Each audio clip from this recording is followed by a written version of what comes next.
హిందూ మతంలో అమావాస్యకు ఎంతో ప్రాముఖ్యత ఉంది. అమావాస్య తిథి విష్ణుమూర్తికి అంకితం చేస్తారు. ఈ రోజున విష్ణుమూర్తిని పూజిస్తారు. హిందూ మత విశ్వాసాల ప్రకారం ఆషాఢ అమావాస్య చాలా ముఖ్యమైన తిథి. ఈ సంవత్సరం జూలై 5వ తేదీన ఆషాఢ అమావాస్య వస్తుంది.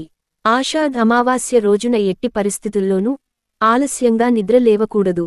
అలా చేస్తే ఇంట్లో దరిద్ర దేవత తిష్ట వేసుకుని కూర్చుంటుంది. ఆషాఢ అమావాస్య నాడు పాటించాల్సిన అనేక నియమాలు ఉన్నాయి.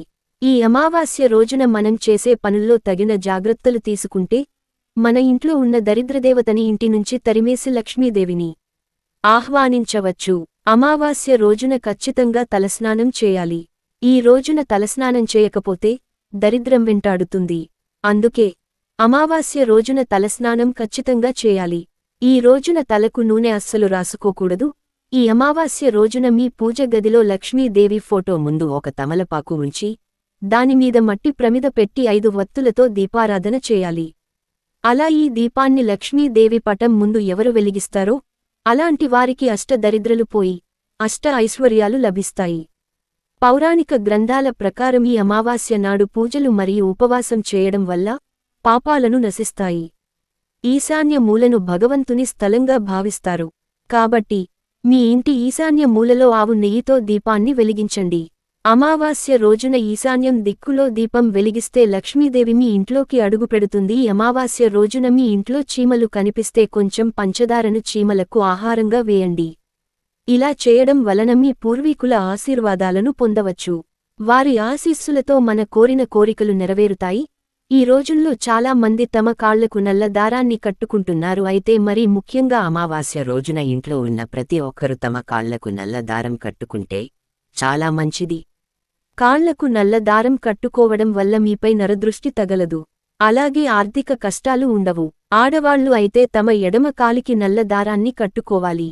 అదే మగవాళ్లు అయితే తమ కుడి కాళ్లకు దారాన్ని కట్టుకోవాలి. మత విశ్వాసాల ప్రకారం అమావాస్య రోజున ప్రతి ఒక్కరూ తమ ఇంట్లోనే భోజనం తినాలి. బయట కాని వేరొకరి ఇంట్లో కాని భోజనం చేయకూడదు. మీరు చాలా కాలంగా డబ్బు సమస్యలతో బాధపడుతుంటే ఈ అమావాస్య రోజున గాయత్రీ మంత్రాన్ని జపించండి. ఇలా చేస్తే మీకున్న డబ్బు సమస్యలన్నీ పరిష్కారమవుతాయి. అమావాస్య రోజున రాత్రి నిద్రపోయే ముందు 11 లవంగాలను ఒక గిన్నెలో వేసి లవంగాలపైన నెయ్యి వేసి కాల్చండి. లవంగాల నుండి వచ్చే పొగ మీ ఇంట్లో వ్యాపిస్తే మీ ఇంట్లో ఉన్న వ్యతిరేక శక్తులు తొలగిపోతాయి. తద్వారా మీ ఇంటికి లక్ష్మీ కటాక్షం కలుగుతుంది. సాధారణంగా అమావాస్య రోజున బయటకు వెళ్లకూడదు అంటారు. అలా వెళ్తే చెడు శక్తులు ఆవహిస్తాయని చాలామంది నమ్మకం. కాబట్టి అమావాస్య రోజున బయటకు వెళ్లాలనుకునే వారు మీ జేబులో 2 లవంగాలని వేసుకుని వెళ్ళండి. ఇలా చేస్తే ఏ దుష్టశక్తులు మీ దగ్గరికి రావు. అమావాస్య అంటే లక్ష్మీదేవికి అత్యంత ప్రీతిపాత్రమైన రోజు. అమావాస్య రోజున సాయంత్రం సమయంలో ఒక రాగి చెంబులో నీళ్లు పోసి దాన్ని మీ ఇంటి గుమ్మం ముందు పెట్టండి. ఇలా చేస్తే మీ ఇంట్లో ఉన్న దరిద్ర దేవత బయటకు వెళ్ళిపోయి మీ ఇంట్లోకి దేవతలు అడుగుపెడతారు. అలాగే అమావాస్య రోజున మీ బీరువా తలుపులను శుభ్రంగా తుడిచి బీరువా మీద గంధముతో స్వస్తిక్ గుర్తులు వేసి మీ బీరువాలో ఒక చిన్న లక్ష్మీదేవి ఫోటోను పెట్టండి. ఇలా చేస్తే మీ బీరువాలో లక్ష్మీదేవి నివసిస్తుంది. తద్వారా మీరు ధనవంతులయ్యే అవకాశం ఉంది. లక్ష్మీదేవికి ఎరుపు వస్త్రం అంటే చాలా ఇష్టమైనది. కాబట్టి అమావాస్య రోజున మీ బీరువాలో ఒక ఎరుపు వస్త్రాన్ని పెట్టండి. ఇలా చేయడం వల్ల మీ ఇంటి ఆదాయం బాగా పెరుగుతుంది. ఈ రోజున తెలిసి తెలియక ఎవరితోనూ అబద్ధం చెప్పకూడదు.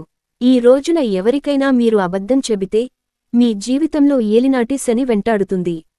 మన హిందూ మతంలో నదులను అత్యంత పవిత్రమైనవిగా పరిగణిస్తారు. ఆషాఢ అమావాస్య రోజున నదుల్లో ఉన్న గంగా జలం అమృతంగా మారుతుందని నమ్మకం. కాబట్టి ఈ అమావాస్య రోజు గంగానదిలో పవిత్ర స్నానం చేస్తే ముక్కోటి దేవతల ఆశీర్వాదం లభిస్తుంది. గంగాజలం కూడా అందుబాటులో లేనివారు స్నానం చేసేటప్పుడు గంగా, గోదావరి, కావేరి ఇలా పుణ్య నదుల పేర్లను తలుచుకుంటూ స్నానం చేసినా సరిపోతుంది. మీ జీవితంలో అనేక సమస్యలు ఉంటే ఈ అమావాస్య రోజున నీటిలో పసుపు వేసుకొని స్నానం ఇలా చేస్తే మీకున్న సమస్యలన్నీ తొలగిపోతాయి. స్నానం చేసిన తర్వాత ఇంట్లో పసుపు నీళ్లు చల్లుకోవాలి. ఇలా చేయడం వల్ల ఇంట్లో ఉన్న నెగటివ్ ఎనర్జీ అంతా తొలగిపోతుంది. తరువాత స్త్రీలు పాపిటలో కుంకుమ బొట్టు పెట్టుకొని కాళ్లకు పసుపు రాసుకుని ఇంట్లో పూజ చేసుకోవాలి.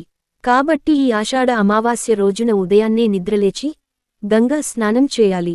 ఇలా చేయలేని వారు స్నానం చేసే నీటిలో గంగాజలం కలుపుకుని స్నానం చేయొచ్చు. ఈ అమావాస్య రోజున స్నానం చేసే వరకు ఎవరితోనూ మాట్లాడకుండా జాగ్రత్త వహించాలి. స్నానం చేసిన తర్వాత సూర్య భగవానుడికి అర్ఘ్యం సమర్పించాలి. అమావాస్య రోజున గోవుకి ఏదైనా ఆహారం పెడితే ముక్కోటి దేవతల ఆశీర్వాదాలు మీపై ఎల్లవేళలా ఉంటాయి. గోమాతలో ముక్కోటి దేవతలు నివసిస్తారు. ఈ ఆషాఢ అమావాస్య రోజున గోవుకు గడ్డి తినిపిస్తే మీ కష్టాలు తొలగిపోయి తరతరాల తరగని ఐశ్వర్యం వస్తుందని జ్యోతిష్య పండితులు చెప్తున్నారు. ఈ పవిత్రమైన అమావాస్య రోజున ఎవరి జాతకంలో అయితే శని దోషం ఉంటుందో అలాంటి వారు పేదలకు